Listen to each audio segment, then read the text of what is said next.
Had to push that got it button. Thank you so much, Sunil. Good afternoon, Toastmasters. And I know that Jerry would want us to be happy. So this is a celebration.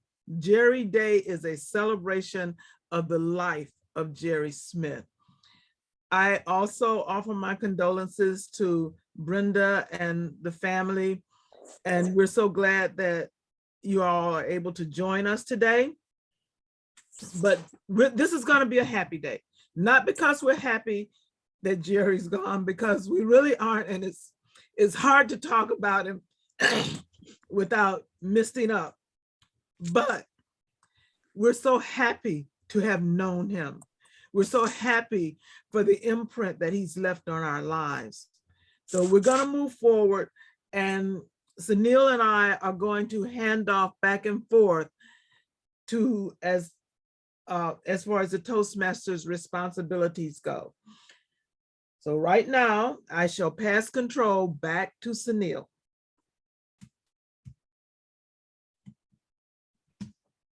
As Nancy stated, this is going to be, we're going to celebrate Jerry Smith's life. And to doing that, we're going to start off this meeting with a little bit of happiness.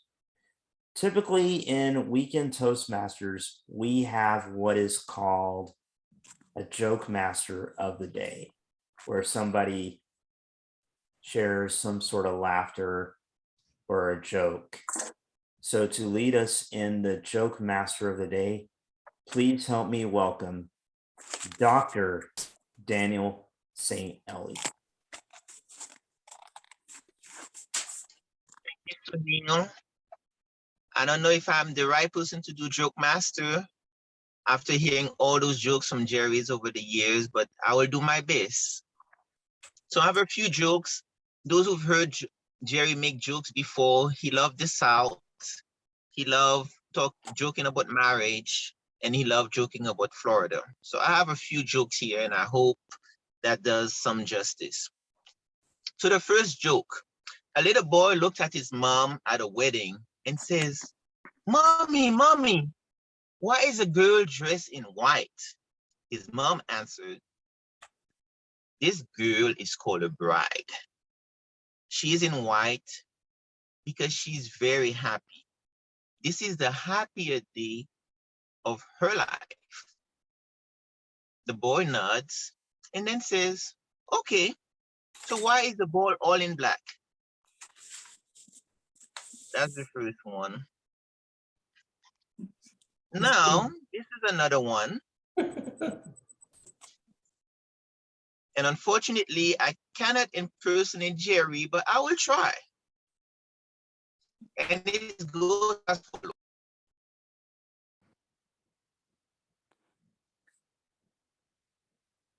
Wife and I were comparing notes the other day. And Brenda says, "I have a higher IQ, did better on my SAT, and make more money than you, Jerry." No, Jerry says, "Yeah, but when you step back and look at the big picture, I'm still ahead," says Jerry. Brenda looks mystified and says, "How do you figure?" And Jerry says, "I married better."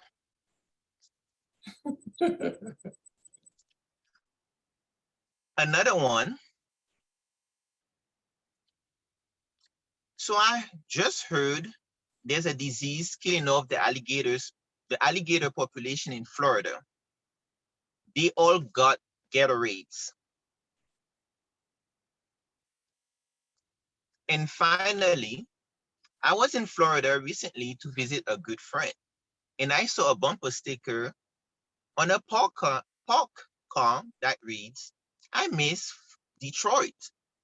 So I broke the window, stole the radio, and left a note that reads, "I hope this helps." And that concludes the jokes of the day. Back to you, Toastmaster. Thank you so much, Daniel. I got 2 of them. Thank you, Daniel, for those jokes. I don't think I got any of them, but I got all of them. It took a minute for a few seconds for some of them, but I got all of them. All right. Well, thank you so much, Dr. Daniel. All right, let's go ahead and move on with our meeting.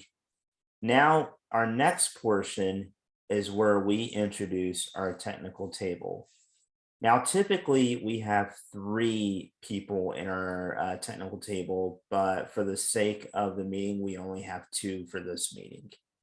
We have a timer and we have a grammarian. So let me first introduce our grammarian for today. She is not only a member of Weekend Toastmasters, but she's also a member of ACE. Please help me welcome DTM Michelle Mengoya to give us what you're going to be doing today. Good afternoon, everybody. Y'all are Toastmasters. You know what I'm doing. I'm looking out for proper and improper uses of the English language, as well as creative phrases, creative uses of the language. And I'm going to put out there a word of the day. You are challenged to use the word of the day at some point in your speaking. I'll be counting. The word of the day is meritorious. It's an adjective, and it means deserving reward or praise. For example, he received a medal for meritorious conduct. Try and use it. I'll be counting. Putting it in the chat. Thank you, Michelle. And finally, our timer of the day. Now, this guy, he has been timer a lot. He does a very good job, but he's also a really close with Jerry. Please help me welcome timer extraordinaire, Mike Speck. Hello, everyone. Thank you, Mr. Toastmaster. Today is the timer. I am going to do the time speeches, which is going to be 5 to 7 minutes for the prepared speeches and 1 to 2 minutes for the table topics, unless we're changing the rules somehow. Is that correct? Okay. So at 5 minutes, I'll show the green tab. At 6 minutes, I'll show the yellow tab. And at 7 minutes, I'll show the red tab.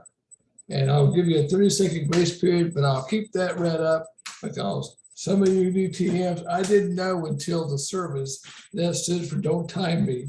But I am going to do my best to make sure that I enforce the rules because that's the way Jerry wanted it, even at his service. It was so funny. So it's for that. Now for the table topics, at 1 minute, I'll show the green. At 1.5, I'll show the yellow.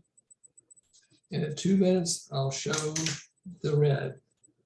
And if you have any questions, talk to Sunil or I only know how to time. I don't know how to answer questions.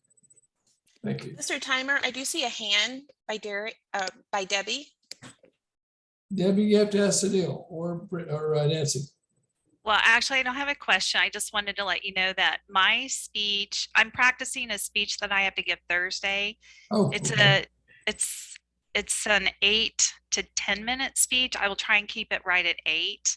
Okay. So what I'll do is I'll show you. When do you want me to show the green for you? In 7 minutes? I guess at 7. Yeah. 7. Okay. Yeah. So 7, 8, and 9. How's that for you?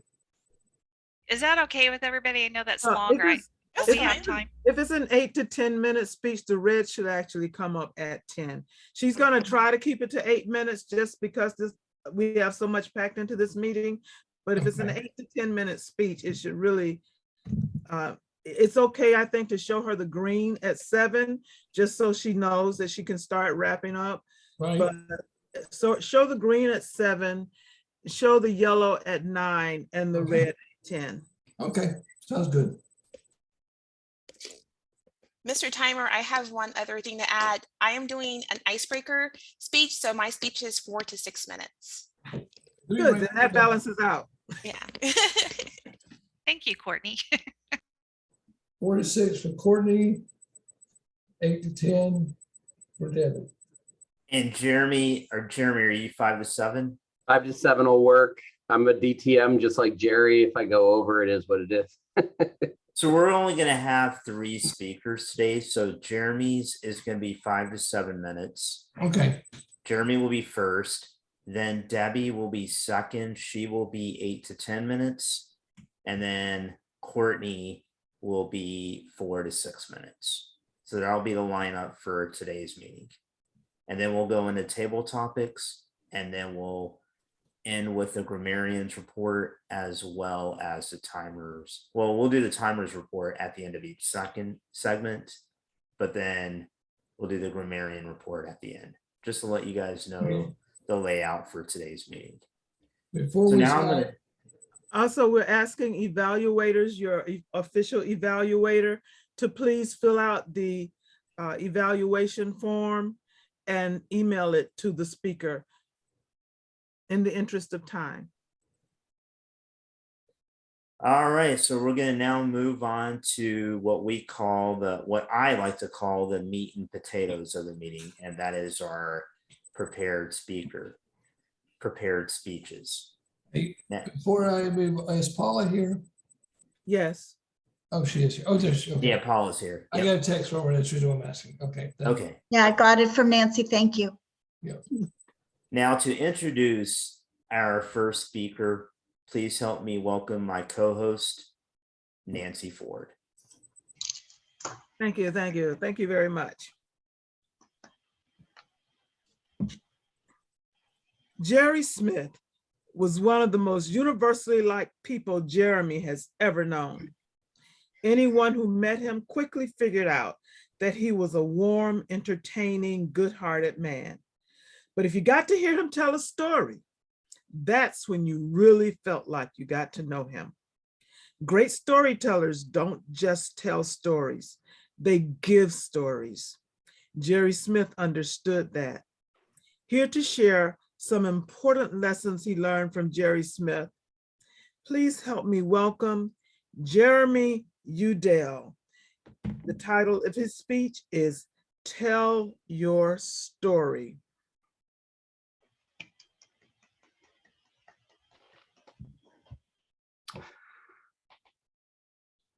About 7 years ago, a little more, I was competing in an area contest. When you're competing in a contest, you watch the other speakers pretty closely because, you know, they're all pretty meritorious and you want to see what they're bringing to the table and you want to see what the judges might be responding to. You don't know who the judges are, of course. Nobody knows who the judges are with their folders in that room, but you still kind of keep your eyes open just to see what's going on. And of course, there are a mix of different types of speaking there, but I was struck that day by a man who gave such a passionate story, such a genuine story about his mother. No, it wasn't his mother. It was his mama. Jerry Smith blew me away with how beautiful a story he wove about the woman who raised him and how important she'd been and how vulnerable he was about how much he missed her and that she would always be there. And I got misty just like now. And I said, I need to spend more time with that man because, wow, I am so affected by this. I need to see if I can get him to join this advanced club that I've had going for a couple years now that we've, you know, got these great members. But this is somebody, I don't think we have someone like this, somebody who can just stand up and tell such an emotional story like this so genuinely. And I approached him afterwards because the story didn't just make him emotional. It made me feel like I already kind of knew him a little bit. I already got to feel like I understood who this person was just from the story he told. So I felt like I could approach him and he was exactly as I expected. He was so nice and warm and happy to talk to me. I was amazed at how much the man who had told that story wasn't putting on some air for the speech. He just was that person.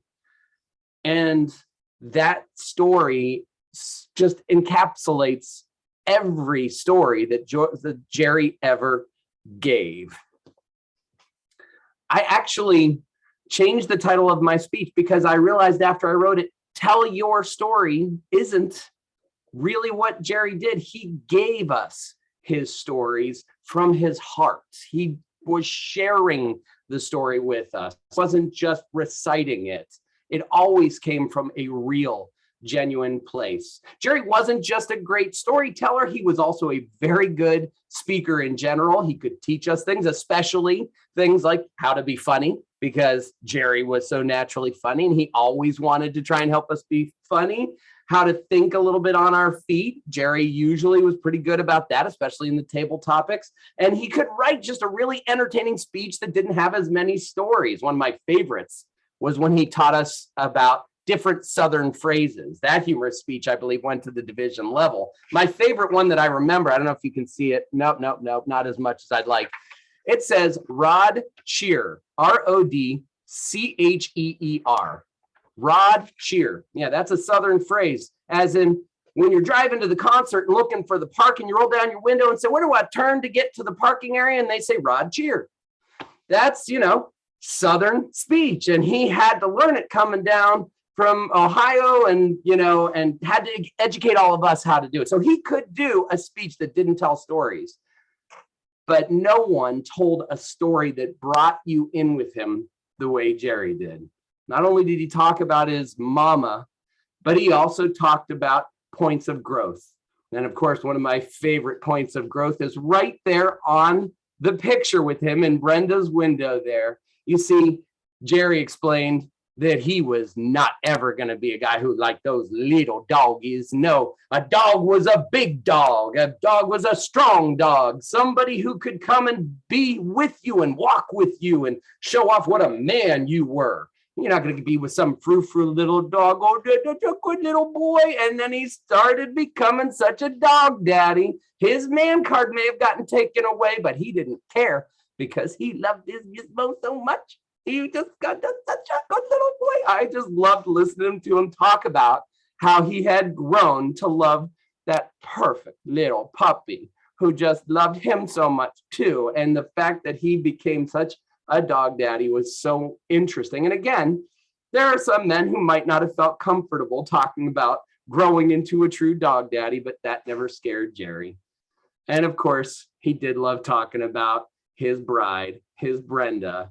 And while he did explain to us that he didn't necessarily marry the most understanding woman, especially maybe as it came to the football and the basketball and all the games that he would want to watch, that she actually was pretty understanding because she actually tried to learn those things. She actually tried to play the sports to try and get to know them because, you know what? Brenda wanted to be there for her Jerry and do her best. But in the end, she also accepted that maybe there was going to be a little more sports in the house than she would otherwise have preferred with her Jerry. But he also knew that he won the jackpot. And he told us that too, that he, with his Brenda, had won the jackpot and was always willing to tell us. When you have stories like this, when you're willing to not just tell a story, but give a story, go deep, be vulnerable, carve off a piece of your heart and leave it out on the stage for everyone to see. That's giving a story. That's what Jerry did. Anyone who ever got to see him give a story felt like they knew him, felt like they had gotten to know someone real. And if you went up to him afterwards, you realized there was no artifice, there was no, acting out there. Jerry was such a good, real human being. All of us have stories to tell. I encourage you to give those stories freely. Give them in the best way that shows everyone who you really are, because those are the ones that will affect so many people during your life and after, beyond, for as long as anyone who ever met you will be around. They'll remember the stories you gave. Thank you very much, Ms. Toastmaster and Mr. Toastmaster. Thank you, Jeremy. Jerry certainly was a meritorious storyteller. Often, the only reason he did not earn the reward he deserved was because he was so involved in giving his story that he kept giving and giving and giving and giving past the red light. Our next speaker is also a member of ACE Advanced Toastmasters, and she is honoring Jerry today by talking about stories as well. In a world where differences often divide, stories help connect people through common experiences. But where do we find relevant stories worthy of sharing? Believe it or not, they just might be as plain as the nose on your face. Debbie will be virtually presenting this speech to Lakeview Toastmasters located in Oakland, California this Thursday, April 28th at 10 a.m. Eastern Time. Lakeview is one of Michael Notaro's clubs, and he is the former president of Toastmasters International. This educational presentation will be 7 to 10 minutes. Help me welcome Debbie Kerr-Henry as she teaches us how to embody the story.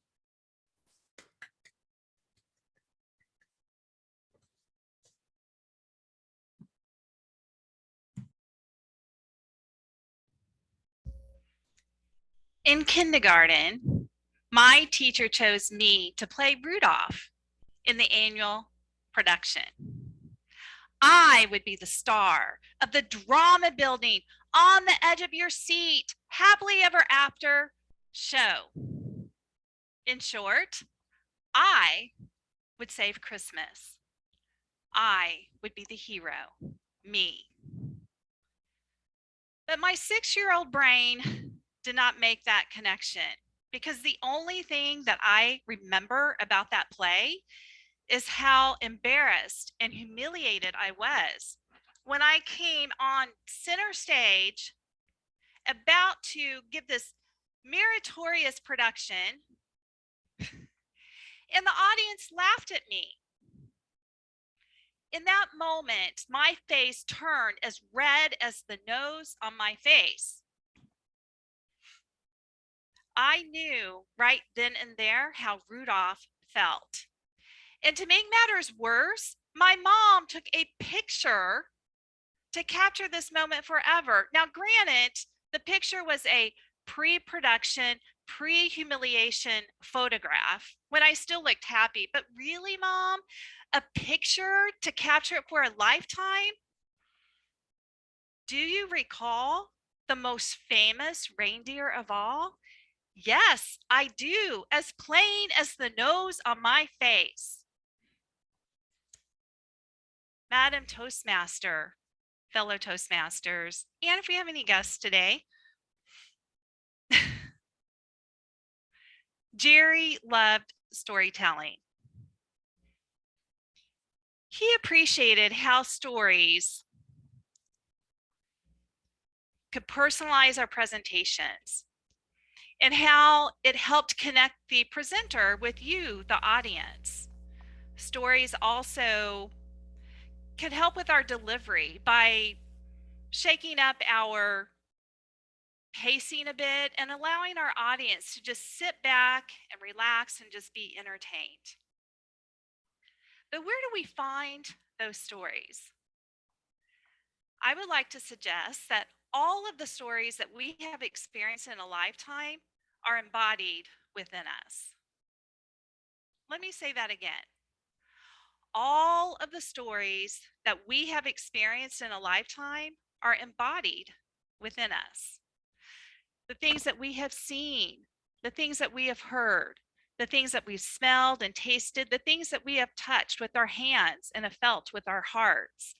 All those stories are captured within us. And we can resurrect those stories with a one-word body prompt. Say, for example, nose. Now, I would love to show you what I mean, not just tell you. So I'm going to take you through a quick embodiment exercise where I would love for all of you to participate. I'm going to throw out a one-word body prompt, and then I want all of you to think about what comes to your mind just immediately. What story is triggered like that? And I would love for you to share those stories and think table topics, no more than 1 to 2 minutes, because we're all Toastmasters here. And if you could use your raise hand feature in Zoom so I can see who raises their hand first. And timer, if you time anybody going past 2 minutes, can you give a red? That will help with this little exercise. Okay, so the word that I'm going to throw out to you today in honor of our dear friend, Jerry Smith, the one-word body prompt is hair. What do you think about? What story do you think about when you hear the word hair? I'm going to give you just a few seconds. And raise your hand when you're ready to share.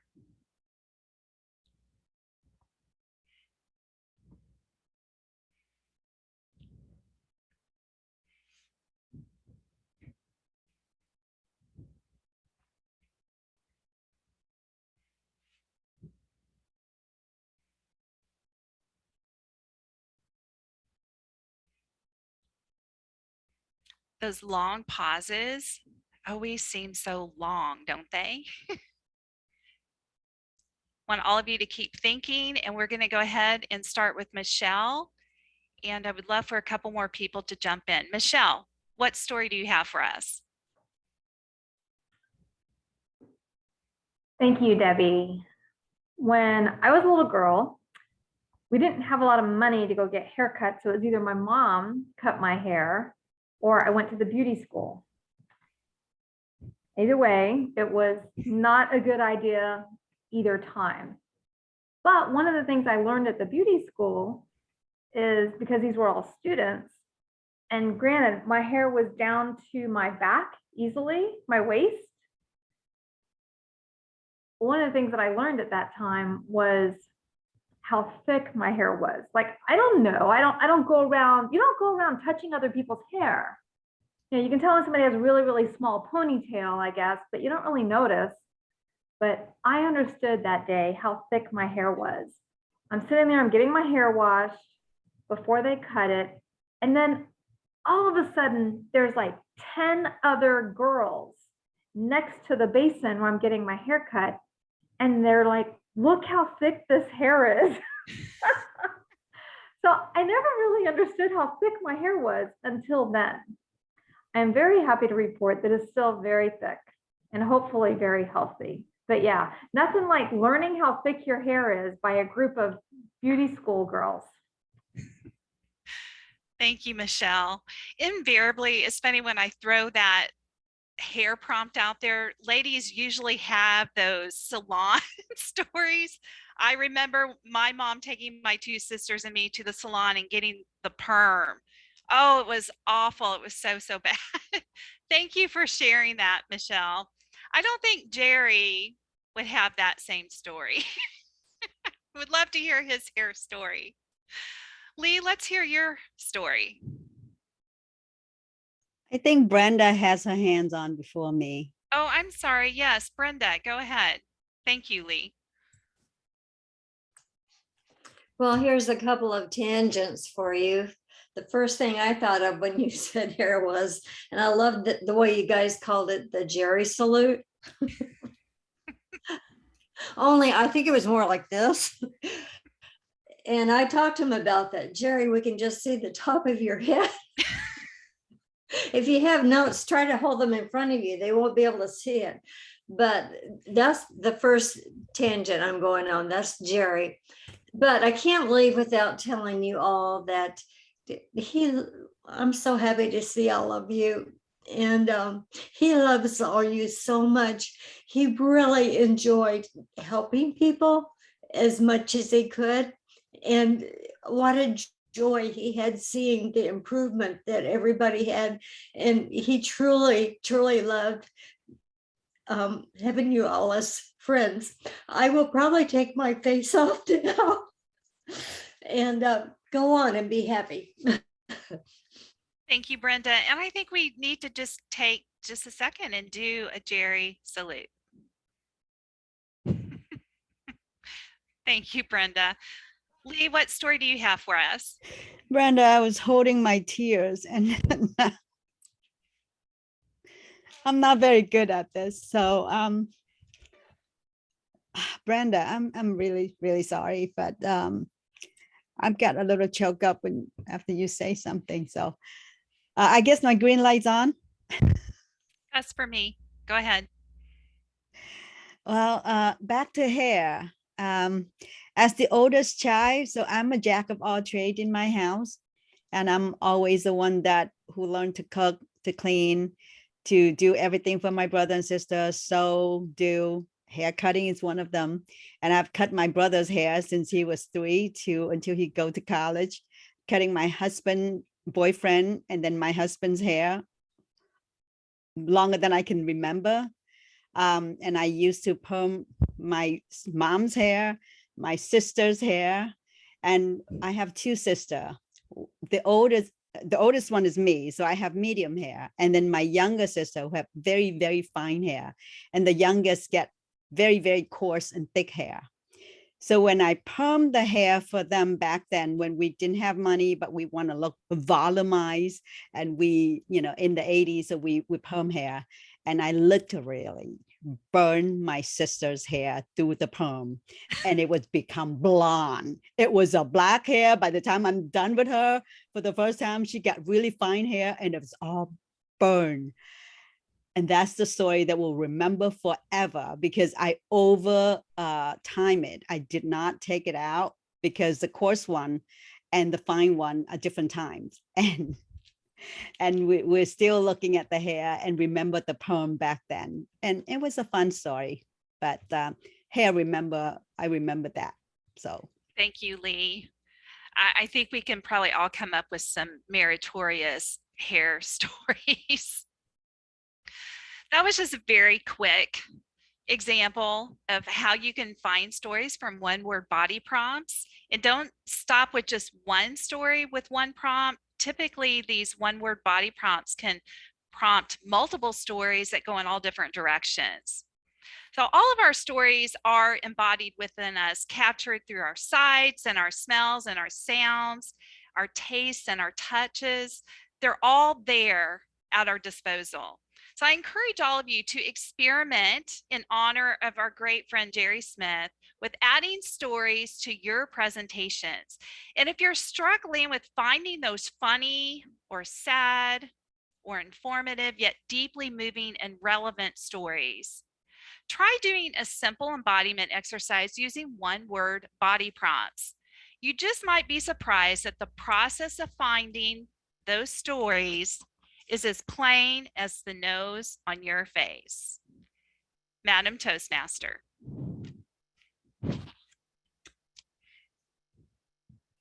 Thank you, Debbie. I was supposed to have asked for 60 seconds between each speaker. And I was just so enthralled with these meritorious speakers that I forgot. I'm asking the timer if you would put 1 minute on the clock so that our audience can give Jeremy feedback through the chat. And at the end of that minute, put another minute on the clock for Debbie. Starting now for Jeremy.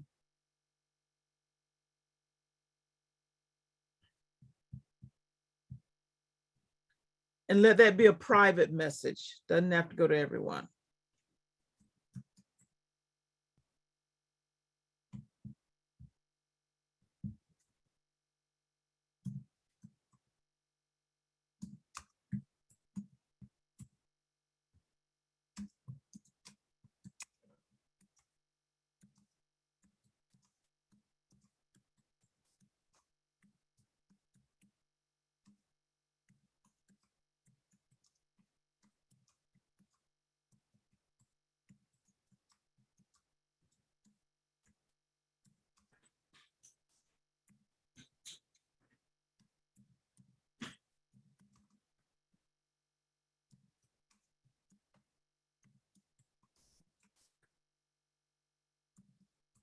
Okay, that's 1 minute for Jeremy. Now we'll go 1 minute for Debbie.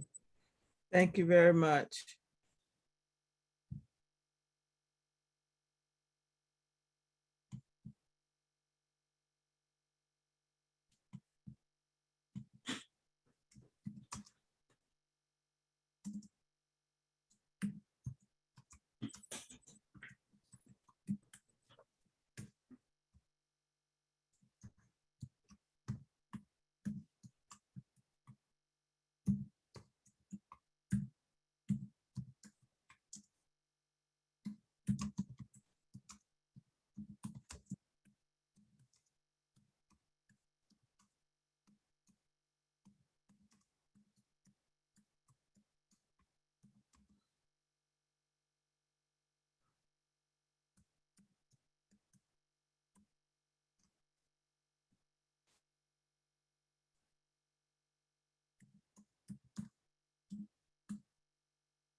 And it's 1 minute for Debbie.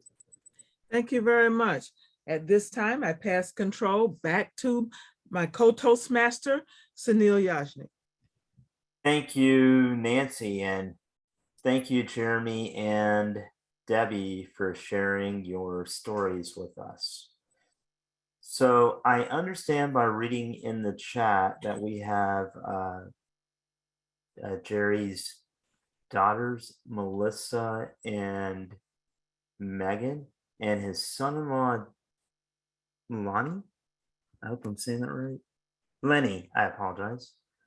And so I want to welcome them and my condolences to them for Jerry as well.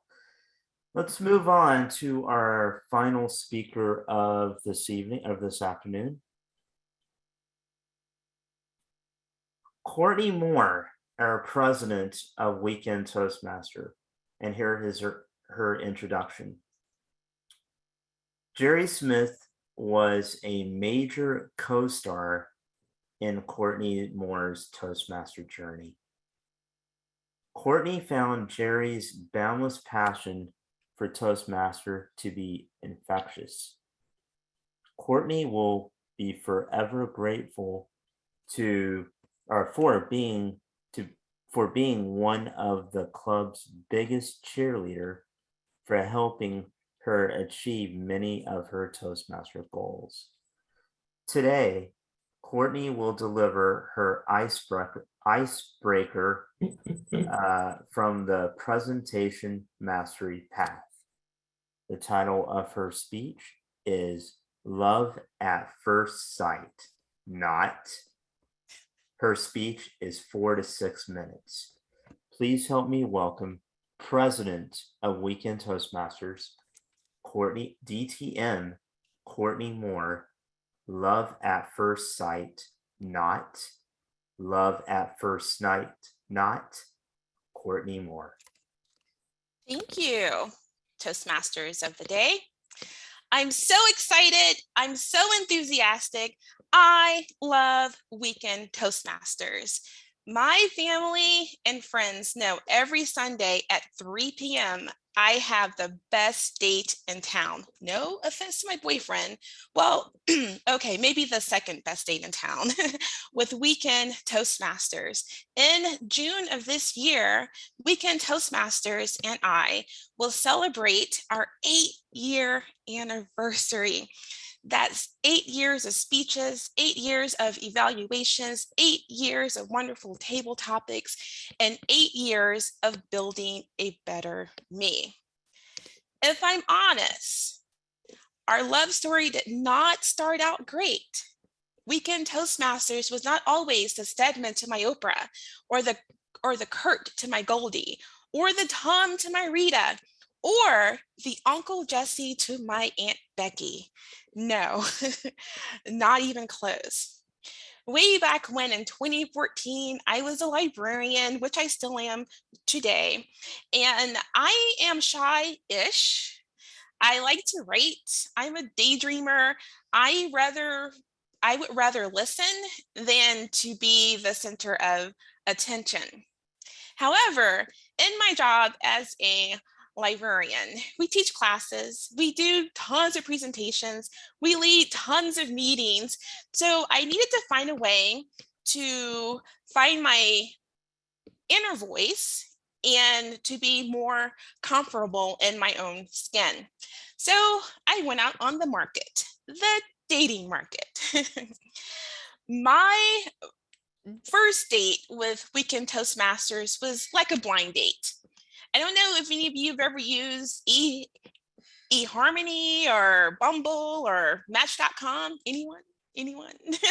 Well, you get the picture. I was looking for someone tall, dark, and handsome to help me grow my skills in public speaking and in leadership. And I was looking for friends too.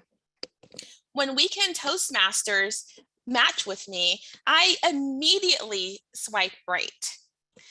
And let me tell you, the first time I walked into the meeting room, I was so nervous. Would Weekend Toastmasters really like me? Would I like it? I'm not sure. The jitterbugs were going just like overtime for me. The first date went amazingly. I was greeted with open arms. I was really impressed by the members of the club. And I really felt that Toastmasters was what I needed in order to grow my skills for my job and in my personal life. So I signed up right then that day, and I made every promise to Weekend Toastmasters that I was going to be committed to the club. Well, then life got in the way, and you can kind of say I kind of ghosted Weekend Toastmasters. Yes, I was one of those members who got the text, Courtney, we missed you. Where have you been? Please come back to us. That was me. It was easy for me to say, oh, I'll go next week, or, oh, I have these chores to run, instead of actually working on myself. Luckily for me, Weekend Toastmasters invited me back with open arms, and I have never, ever looked back. I've been in leadership roles. I have accomplished goals professionally as well. Thanks to Weekend Toastmasters and its members. And I will say that Jerry Smith was a meritorious member for our club. He had this red hot, flaming, burning passion for Toastmasters. My love for Weekend Toastmasters was more of a slow burn.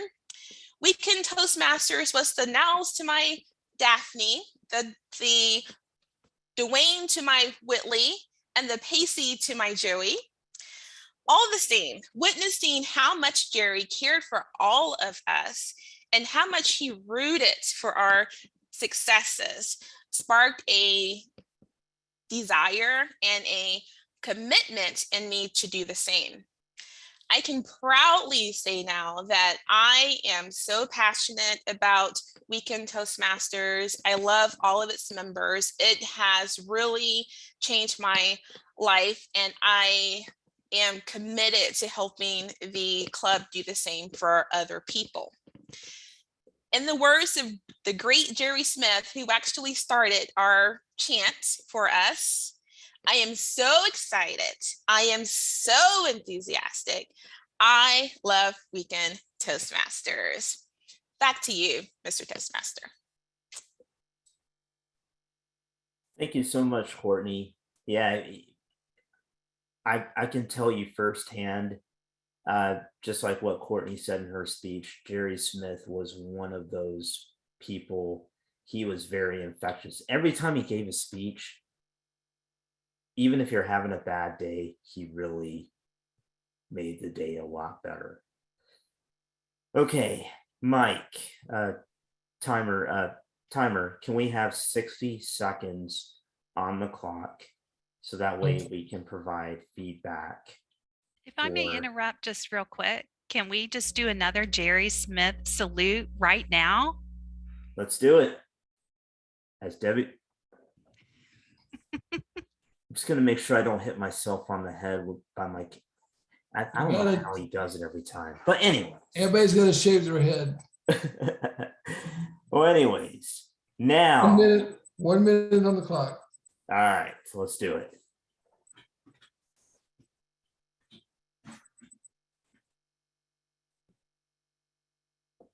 Do,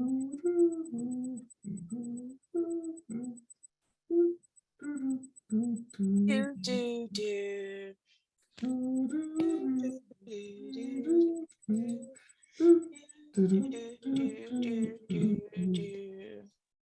Keep going, Courtney. It's a duet. Okay. I can do it slower, it takes time.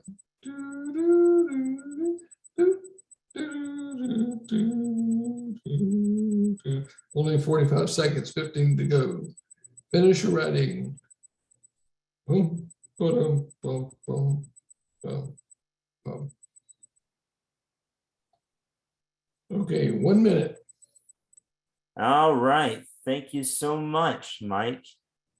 And that's a lovely family that has been shown to us. That is a great family there.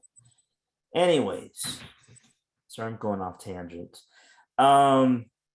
Mike, can we have a timer's report for all of our fabulous speakers today? Well, I thought I was going to be meritorious, but I messed up just a little. But I will say, Jeremy, 7 minutes and 14 seconds. Debbie, I failed you. At 7 minutes, I did not put the green up until like 8.5 minutes because I was so enthralled with the transitions that we were making. And also I miscalculated that. So your time was 11 minutes and 42 seconds. So you are forgiven if everybody can forgive me on my time. so if you have to make it 10 minutes, set the next week, then you might have to adjust the 2 minute time down to a minute and a half or something like that. So and Courtney, 5 minutes and 5 minutes and 39 seconds. So however we judge this is up to you guys, but that's the way the time went. All right, I think everybody qualifies, especially because of this being a special meeting, regardless, even though we would disqualify on time, but I would say everybody qualifies and everybody's a winner in their speeches today. It takes a lot of courage, especially in this type of meeting that we're having today, to stand up and share your feelings about Jerry Smith and his legacy. So everybody is a winner in my book. So that will do it for the prepared speakers. And now we're going to turn it over to our table topics section. To introduce our table topics master, please help me welcome my co-host, DTM Nancy Ford. Thank you again, Sunil. And I had already written this down before Debbie wanted to do it. So since I had written it down, Jerry, salute. Thank you so much. I was not passing that up.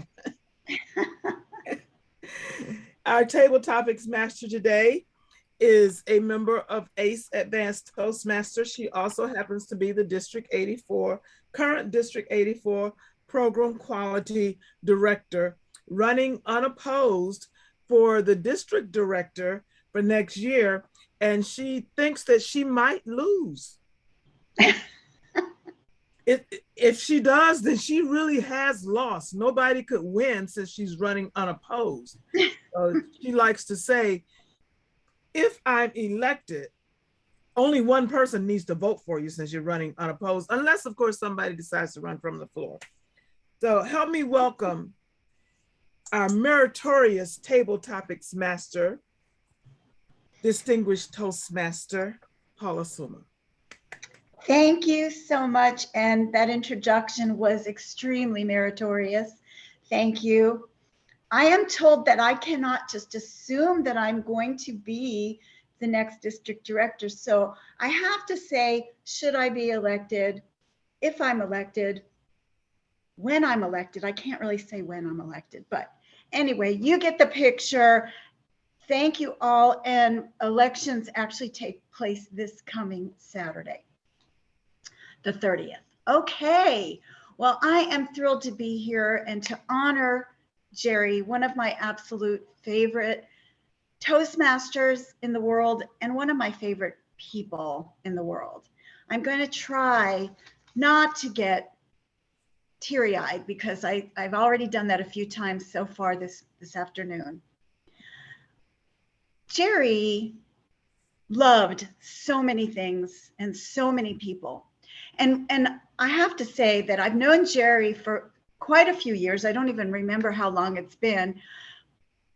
And since the day I met him, I was impressed with every single thing about him, his demeanor, his manner, his personality, his smile, his friendliness, everything about him just, wow, who is this guy? And Jerry was my go-to person. I've been involved with Toastmasters, again, from day one. And Jerry was always my go-to person. If I needed someone to help me with a demo meeting, to speak at a club, to come and just share his inspirational speeches, just to have fun, to make it funny. I've invited him to every club that I either have belonged to and or started to open. And last year as the club growth director, we opened 11 new clubs. And I have to tell you that Jerry was at many of those demo meetings and first meetings when they first chartered, just to share inspiration and love and his story. You didn't even have to ask Jerry what he was going to talk about because we knew it was going to be awesome no matter what. He didn't need a script. He didn't need instructions or directions. It was just, come on and talk to us, Jerry, whatever you want to talk about. And he did it. So my questions to you as Table Topics Master this afternoon, I'm going to ask you different questions about how Jerry inspired you, but for specific things. So let's start out first with Gina Tickerson. Gina, I know that you've been in clubs with Jerry probably since you've been a Toastmaster. He's probably one of the first people you've met. So what inspired you? Pick one thing, just one, because I know that's a lot. One thing that inspired you the most about Jerry. Thank you, Paula. What inspired me the most about Jerry is his just flat out open vulnerability. When he took the stage, he shared from his heart. He wasn't afraid to do the tall tale, to expand and expound and exaggerate whatever the situation was, to make a point, to get a laugh, to touch your heart. As a speaker, I think I'm informative. Hopefully, I'm occasionally inspirational. I don't think I'm usually funny, and I have not achieved that level of just openness and joy that he shared from the stage. When Jeremy talked about how Jerry just didn't share or present, but he actually gave himself to you as he told his story. That is the inspiration for all of us. What I hope to take away forever in my heart, thinking of Jerry, is how much fun it was to be around him. Thank you. Thank you, Gina. David Gerbach, are you there, sir? All right, thank you. Here. David, I met you for the first time at Weekend Toastmasters, and you were preparing for a speech contest. And I don't have to ask you this because I'm sure that Jerry was someone who you turned to for advice and just to find out what you need to do and how you need to do it. Because I mean, you are an amazing speaker. I think you should have gone all the way to international to anyway, that's that's a whole other story. But what advice did Jerry give you to help you become not only a better speaker, but a better person? A lot of advice, but the one thing, if I could just break it down into one thing, the one thing that Jerry always told me, and I'll never forget it, and Brenda knows it, is he was always telling me to add humor. Add humor into your speeches. And for some reason, I always struggled a little bit to do that. But what's interesting is today I was on a different call and I was telling a story. And as most of you know, that speech that you're referring to, Paul, was a speech about me going into Alcoholics Anonymous in recovery, which I'm a huge fan of. And this week, I made an amends to someone from 18 years ago, which is huge in our program. It's part of recovery and everything that we do. And in that story today, because of Jerry's advice, I was able to add humor. And the way that I did that was simply by seeing the story and telling the story out of my mind, which was another thing that Jerry inspired me on. But the man that I made amends to, when I walked up to him, had a water hose in his hand. And I said, you got to be careful when you're making an amends to a man with a water hose in his hand, right? Because you're likely to get sprayed down, and everybody got a great laugh out of that. And, just it was so ironic that happened today and how everything comes together and, the great gifts that Jerry left with all of us and, the ability to share a story like that one right there. That is, Jerry told me to add humor. We got to remember to add humor in life, because what is life without humor? So true. Thank you so much, David. So good to see you. I'm going to go next to Scott Brown. Scott, I am so glad to see you still a part of District 84. For those of you who know and love Scott, he was a huge part of District 84, moved away, became a district director in another district. Wow. So proud of you. And now you're here to celebrate our Jerry. How did Jerry influence you and make you want to move on in your leadership journey with Toastmasters? So one of the last times that I got to speak with Jerry, he came here virtually, not physically, but virtually. Nobody comes to Indiana on purpose. He came here virtually to speak at Fall Education Week and talk about storytelling to all of our district. And we had about 103 or 104 people that saw his event live. So he was able to come here and do what he loves to do most of all, to help us. The thing that he left us with, and the thing that I think he left me with most, something that happened when I was still in Orlando. How many of you know what the Jerry Smith rule is for Toastmasters? So if you don't know the Jerry Smith rule, Jerry was not allowed to speak for less than 10 minutes because he couldn't get his story into 5 to 7. And he did not have the ability to edit out the right parts of the story. So we said, Jerry, you are only allowed to speak for a minimum of 10 minutes, not for a maximum of any amount of time. You've got to go at least 10 minutes. That ended up showing me a lot that there's really no Toastmasters police. And the joy of Toastmasters and the joy of Jerry was that individuals grow and apply what we do here outside of Toastmasters into the real world. He didn't tell stories just for entertainment. He's told stories to help us see life in a different way. He didn't just go and teach storytelling because he wanted us to become better storytellers. He went and taught storytelling because he wanted to add value to our lives. All too often, we find ourselves in this little cacophony of sameness that we give 5 to 7 minute speeches. We have a red light, come on, we stop talking. Jerry showed us there's always a different way. There's always a better way. And it depends upon what you're looking for in life to what that way is going to be for you. I will forever miss Jerry and his storytelling, but more than that, I will forever miss Jerry and his friendship.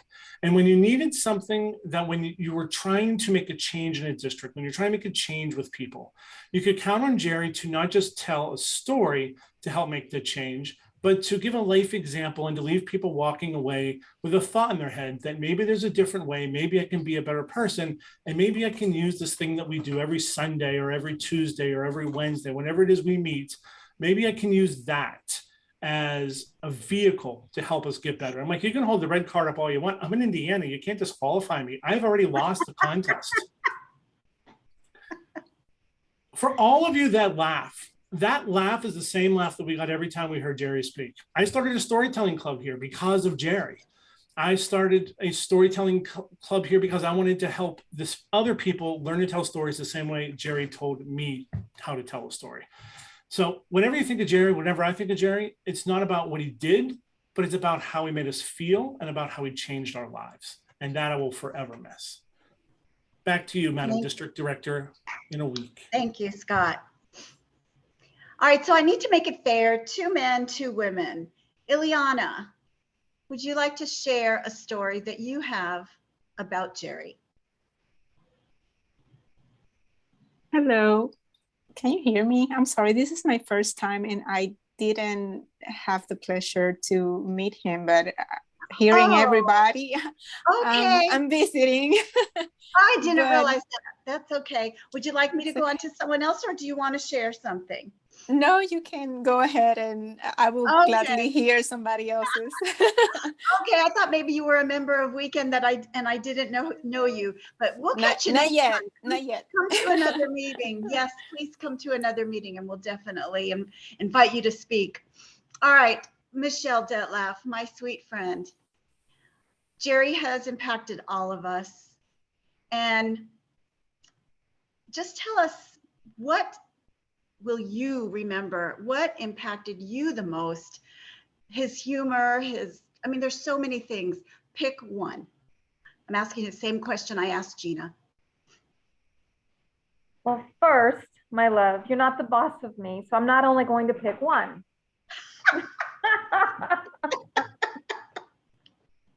Okay, pick as many as you like, my friend. She's a DTM, so it's not just don't time me. Don't tell me what to do. What to talk about.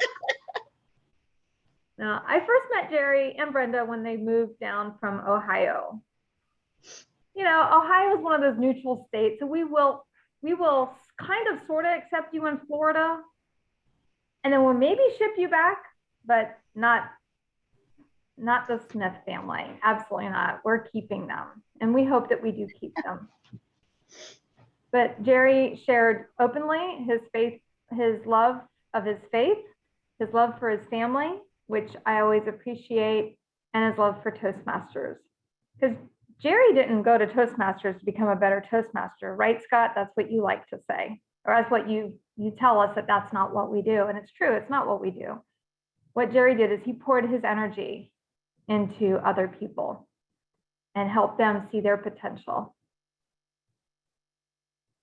Another thing that I really liked about Jerry, and you guys are going to go, yeah, that's so Michelle, is that he was very reliable. He, like Paula said, he was the go-to guy, right? Because if he told you he was going to be there, and I know, you know, he and Brenda are retired, and so they don't do 7:30 meetings that well, but that's okay. With a little text and a little email, a little prompting, by golly, he showed up at 7 a.m. for our contest when we used to meet in person. And we would just feed him coffee and breakfast and he was okay. Like by 9 o'clock, he was okay, but that's all right. He still showed up. And for me, being reliable is like through the roof. But Jerry was just so much fun to hang out with. I mean, of course, the laughs, that face.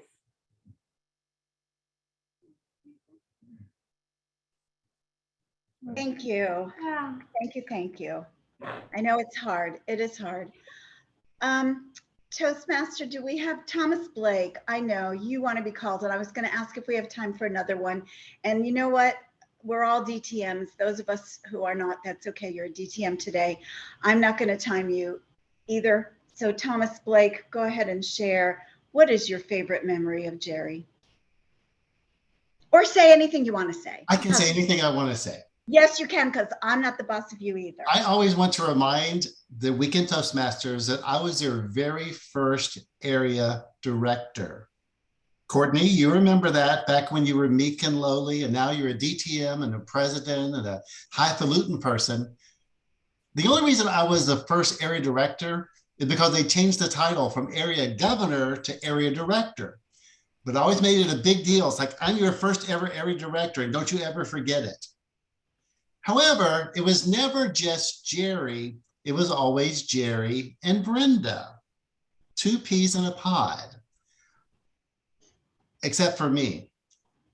For months and months, I called Brenda Betty.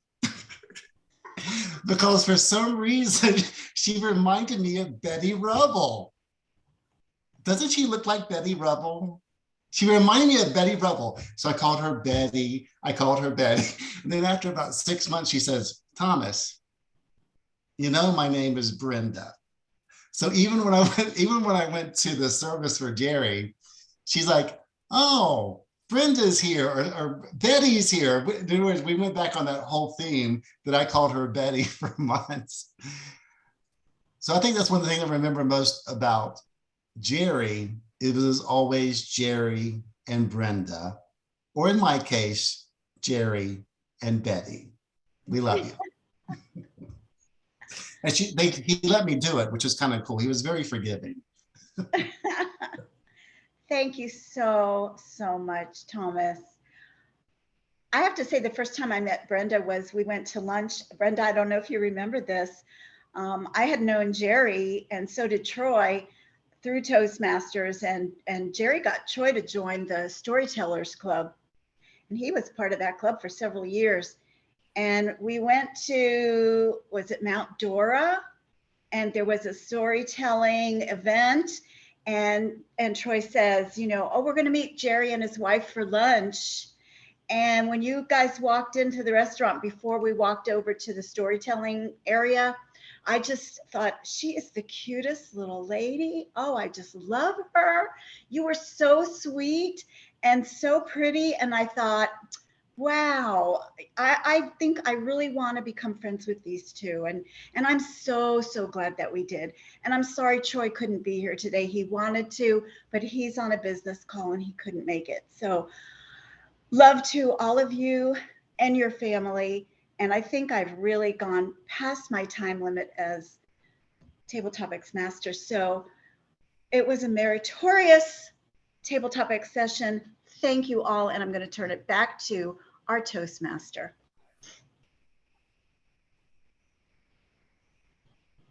Wow. I can tell how much you guys love Jerry, especially with those Table Topics sessions. Mike, can we have a timer's report on all 4 or 5 Table Topics people? I will say everybody qualified. Well, then in this case, everybody was a meritorious speaker. I thought I'd use the word of the day so that way I get counted for it. You don't have to count me, it's okay. So now we have come to what we call the evaluation portion of the meeting. Now, typically, we would give evaluations on all of our speakers, but because of this being a special meeting where whoever would like to send evaluations, we don't really have any assigned evaluators to the speakers, but whoever would like to give a written evaluation to our speakers, you're more than welcome to do that. It only helps each of us grow whenever we get some good evaluations. So with that being said, let's go ahead and get a report from our grammarian for today's meeting. That is none other than DTM Michelle Mangoya. How did we do with the word of the day? And did we use correct grammar? I probably have not, but we'll let Michelle be the judge of that. Over to you, Michelle. We did pretty well today. I did not write down any grammar faults. I did pick up on a few uses of the language that I enjoyed hearing, and both Jeremy and Nancy, I don't know if you collaborated or if this was part of the intro, but you were talking about giving a story, and I thought that was a great phrase. Lee talked about being a jack of all trades, and that reminded me of all the Jack stories in the Tall Tales. Scott, I love the word cacophony. One of my favorites. And Courtney, I thought it was fun that you had all of those couples in your speech and that you grabbed enough different sets of couples that somebody was sure to know at least one or two of them as they went by. And I also liked your reference to your nervousness as jitterbugs. I thought that was cute. Paula used the word of the day a couple of times. Nancy used it at least 3 times. Mike used it, Courtney, Debbie, Jeremy, and Sunil. And if I missed you, I apologize.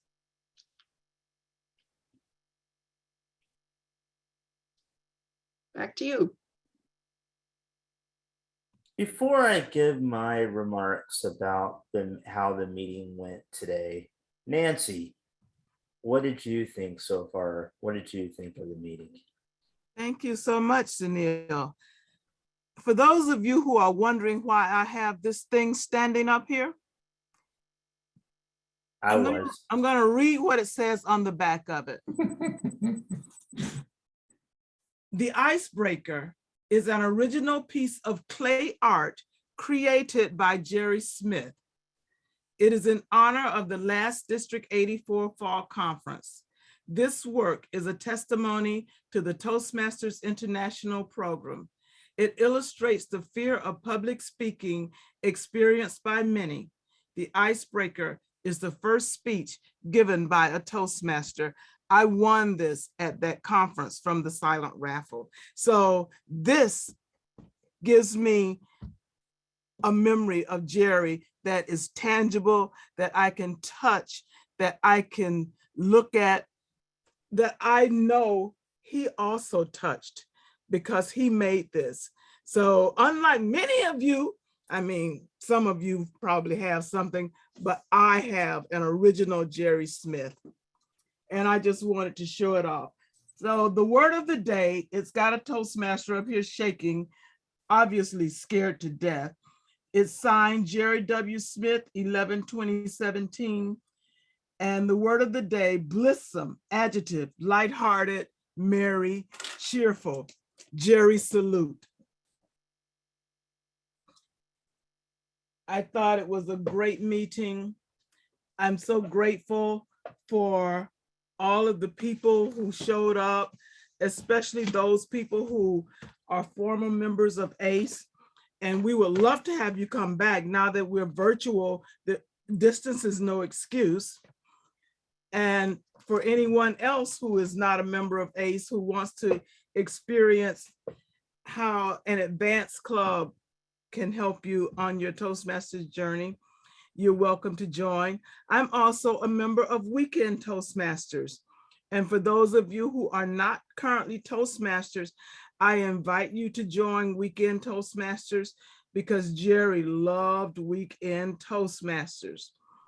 And so, and where's the son-in-law? There you are. What's his name? Lenny, is that your name, Lenny?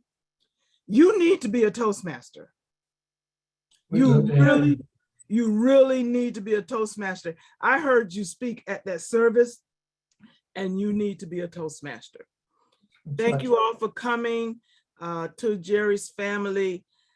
I continue to hold you in the light. And along with you, I cherish his memory. If there is anything that any of us in Toastmasters can do to support you, be sure to reach out, because on behalf of Jerry, I think I can speak for every Toastmaster in District 84 that we are here for you. Back to Neil. I totally agree with everything Nancy said. Jerry's Toastmasters to me is, even though I have my family and they're all talking in the background, I don't know if you all hear them, this is like my second family. When I first joined Toastmasters back in 2019, I'll tell you the first two people that really greeted me. It was the Smith family, Brenda and Jerry. Jerry has not only been a mentor, and he even helped me with, I even competed in my first contest, my first year I was there, and Jerry really helped me out in that time frame. And so he is truly going to be missed. My condolences to Brenda, I believe her name is Megan and Melissa. Anything that we can do, we are all here for you. We are all like a family. Okay, anything we can do, we'll be here for you through this time. I want to thank Ace for coming to our meeting today. Thank you for collaborating with us in this meeting today. I want to thank my co-host, Nancy Ford. I want to thank all the speakers, Jeremy, Debbie Kerr-Henry, and Courtney. And Paula, good luck in your journey to becoming District 84 director. We wish you the best of luck in that. And that will do it for me. I'm going to turn it over to our president, Distinguished Toastmaster Courtney Moore, to close out the meeting. Thank you, Sunil. I see that Mike has his hand up. Mike, did you have something? Oh, wow. Okay. I didn't know if I was going to get a chance to say anything. I didn't sign up for a speaking role, but I just wanted to say a couple of things. During the service itself, there was comments being made. Okay. I'll try to hold my composure because I am an emotional guy. So I apologize if I break down. I'll do the best I can.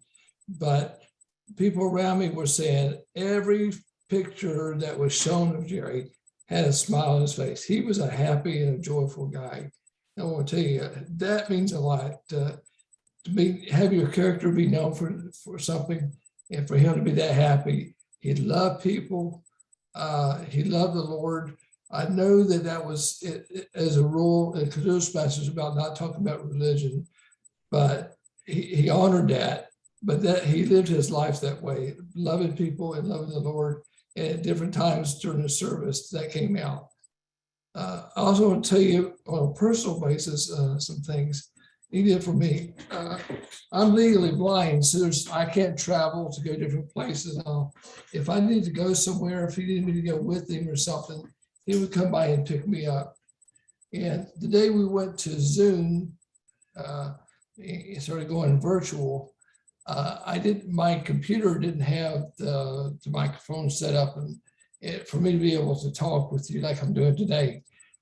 Jerry, what I'm wearing this headset today is because Jerry drove over to my home and gave that to me. Whatever my physical needs were, Jerry was the kind of guy that would come and make that happen. Another thing, I was in a leadership position at my church and the men's ministry there. And Jerry came there, he came to the men's breakfasts as well, but partly because I was the leader of that group. And I was just learning how to be a Toastmaster as well. And unbeknownst to me, one time while he was sitting there and his head was down, you could see the forehead like we always, the top of his head. I don't know if I can show it or not. It was at a celebration but he drew this picture of me, a caricature. I don't know if you can see it or not. I think you can, yeah. And he gave that to me. It was, he says, he just wanted me to have that, I knew our friendship had deepened when he drove over to my home and delivered it to me as well. And then one thing I said in the speech, I couldn't hold my composure at the celebration, so I had somebody read it. But if you knew this, if you heard it, then it was great. If you did, I'll say it now, is the day before he passed.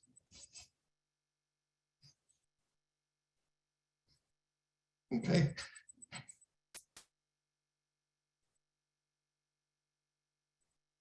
He called me to say goodbye.